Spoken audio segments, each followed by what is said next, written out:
اعوذ باللہ من الشیطان الرجیم بسم اللہ الرحمن الرحیم الصلاۃ والسلام علیک یا رسول اللہ وعلی آلک و اصحابک وسلم علیک یا حبیب اللہ۔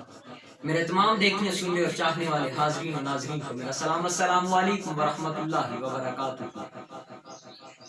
اتنا صبر کرنا کہ صبر کی انتہا کر دینا، کچھ گزرے وقتوں پہ صبر کرنا، کچھ آنے والے وقتوں کی تلخیوں کو برداشت کرنا، اتنا صبر کرنا کہ تمہارے اندر صبر سما جائے، پھر وہ ایک ایسی جگہ بنا جائے کہ جس کو توڑنا ہر انسان کے بس کی بات ہو۔ صبر ایک ایسی چیز ہے جو انسان کو ان گہرائیوں میں جا کے چھوڑ دیتا ہے جہاں اس کی کامیابیاں اس کا قرب پا لیتی ہیں۔ پھر ہر صبر کے پیچھے اس کی ایک کامیابی چھپی ہوتی ہے جس کو جاننا ہر انسان کے بس کی بات نہیں ہوتی، کیونکہ میرا رب انہی لوگوں کے مقدر میں صبر لکھتا ہے جن لوگوں کے مقدر میں مشکلات لکھی جاتی ہے، کیونکہ میرا رب یہ جانتا ہے کہ وہی لوگ ہیں جو صبر کی وجہ سے اپنی مشکلات کا سامنا کرنا جانتے ہیں۔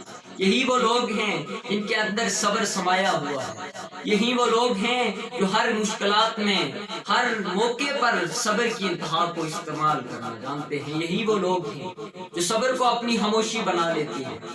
کچھ لوگ جب تم خاموش رہنے لگو گے اپنے صبر کی وجہ سے تو وہ تمہاری خاموشی کو تمہارا تکبر سمجھنے لگیں گے، تو ان کو یہ کہہ دینا کہ ہر خاموشی تکبر نہیں ہوتی، کچھ خاموشیاں صبر کا حصہ بھی ہوتی ہیں۔ Silence is not ego, some silence is part of patience, کچھ خاموشیاں صبر کا حصہ بھی ہوتی ہیں۔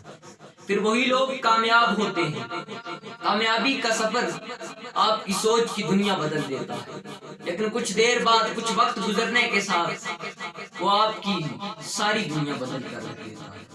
کچھ وقت جو آپ کے اندر گزار کے آتا ہے وہ صرف آپ کی سوچ بدلتا ہے، لیکن وقت گزرنے کے ساتھ ساتھ وہ آپ کی ساری دنیا بھی بدل کے رکھ دیتا ہے۔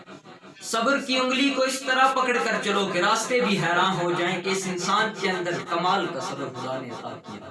اس طرح صبر کرو، اور صبر اس طرح کرو کہ جن کا بھروسہ اللہ پر ہو جائے، جن کے اندر صبر سما جائے، ان کا بھروسہ اپنے رب پر ہو جائے، پھر کامیابیاں ان کی منزلیں ہوتی ہیں۔